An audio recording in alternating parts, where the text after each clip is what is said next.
Sebenarnya azal waqidah itu ada definisinya. Apa? Bagaimana bunyinya? Definisinya azal waqidah, definisinya azal waqidah itu sebenarnya itu sederhana. Petunjuk penerapan ilmu ketauhidan, ya. Petunjuk penerapan ilmu ketauhidan yang sehingga menjadikan kesadaran nabati terbenar sebagai pengamannya sampai malaikat Israel menjemput di situ.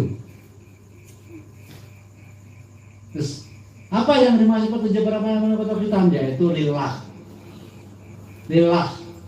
lirasul, lilghos, birasul, bilghos, dan bilah di dalam yukti. Yukti apa? Yukti kehidupan, misi bidang. Kita sebagai manusia tidak mungkin bisa hidup tanpa bantuan orang lain. Interaksi dengan manusia lain itu disebut yukti. Misalkan saya ke rumah sampean, silaturahmi. Saya ke rumahnya Ki Ageng, silaturahmi. Saya ke rumahnya Pak Cahri, silaturahmi. Saya ke rumahnya Pak Anang, silaturahmi. Itu namanya interaksi. Dan manusia tidak bisa hidup tanpa interaksi dengan orang lain. Karena kita manusia dikodarkan sebagai makhluk sosial. Aku seurip kuwi kewan. Ya maaf, itu kewan, jarang. Lahir teko langsung layu. Kalau kita lahir tanpa ada yang membantu, tidak mungkin bisa. Justru itu keistimewaan manusia itu. Kesempurnaan manusia justru itu. Allah memberi kesempurnaan manusia. Manusia paling sempurna manusia. Karena diciptakan sebagai makhluk sosial. Dengan tujuan hubungan silaturahmi, saling membantu sama-sama satu sama lain untuk beribadah kepada Allah Subhanahu wa taala. Di situ. Nah, dalam interaksi kepada manusia lain itu ada aturannya, ada petunjuknya.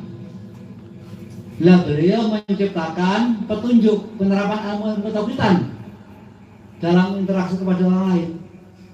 Kalau kita amalkan terus, kita akan sadar, kita akan menyadari dan memahami sampai malaikat Israel menjemput.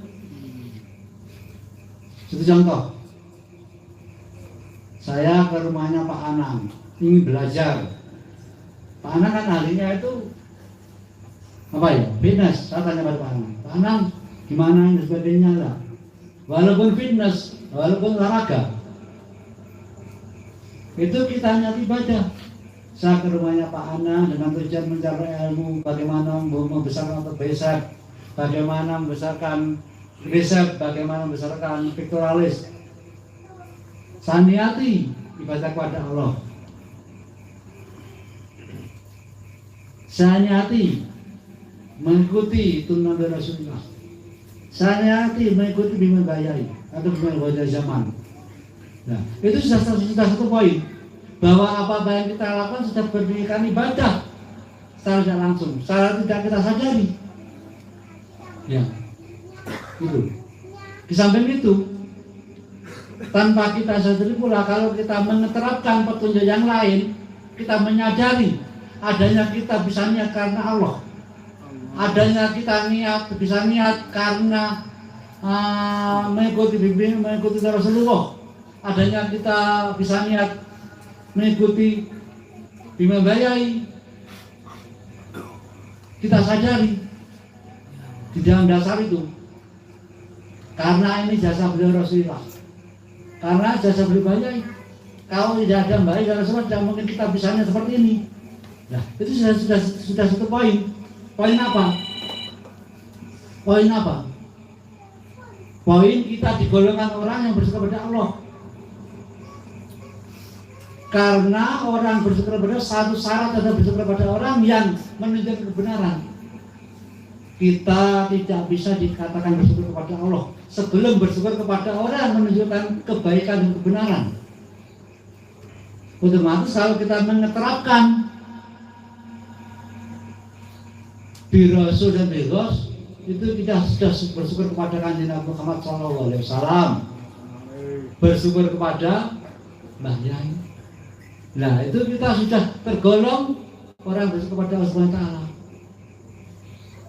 Kalau kita tidak menerapkan birrus, maka kita termasuk golongan orang yang terilhami oleh iblis. Karena iblis berkata pada Allah, ya Allah, akan saya goda anak turunnya Nabi Adam dari arah depan, arah belakang, arah samping kanan, arah samping kiri, arah bawah, arah atas, biar tidak ada waktu untuk bersyukur kepadamu. Kalau kita menerapkan ajaran Waqidiyah yang mana di situ itu penerapannya itu birrus, otomatis itu baik, itu cara beliau bayar untuk membebaskan kita daripada apa ya, cengkeraman iblis. Karena kalau kita cengkeraman iblis, tidak ada waktu bersyukur. Walaupun ibadah kita banyak, kalau kita tidak bersyukur kepada orang yang menunjukkan kebaikan, menunjukkan jalan yang benar, maka kita sudah termasuk di dalam cengkeraman iblis tadi. Itu masih lebih istimewa lagi kita jiwai dengan billah, yaitu saya bisanya bekerja niat ibadah kepada Allah, saya bekerja niat mengikuti sunnah Rasul, saya bekerja saya niat mengikuti bimbingan Al-Ghaus, adanya saya bekerja bisa niat mengikuti perintah Allah, mengikuti sunnah Rasulullah, mengikuti bimbingan Al-Ghaus karena jasa beliau Rasul dan beliau Ghaus. Dan semua ini yang menciptakan, menggerakkan, menjadi Allah Subhanahu wa Ta'ala. Itulah kesempurnaan kita sebagai makhluk sosial. Di situ. Ya, intinya lillah Rasul Ghaus, Rasul bil Ghaus dan billah itu penerapan petunjuk ilmu ketabitan yang sehingga menjadikan kesadaran dalam hati terbentuk bagi pengamalnya sampai malaikat Israel menjemput. Insya Allah kalau kita dalam kehidupan ini, ya, dalam kehidupan ini mulai saat ini sampai nanti mati menerapkan dan mengijumentahkan ajaran Waqidiyah, itu kita sudah melakukan petunjuk penerapan ilmu ketabitan. Pak insya Allah kalau nanti malaikat Israel menjemput, kita akan siap. Terus bagaimana kita? Hanya itu. Pertanyaannya, maukah kita melaksanakan itu? Maukah kita mendirikan itu? Seperti layaknya kita mendirikan sholat. Itu adalah unsur yang kedua. Unsur yang ketiga, tidak pandang bulu. Nah di sini Mbah Yai mengendaki prinsip daripada perjuangan Waqidiyah tidak pandang bulu.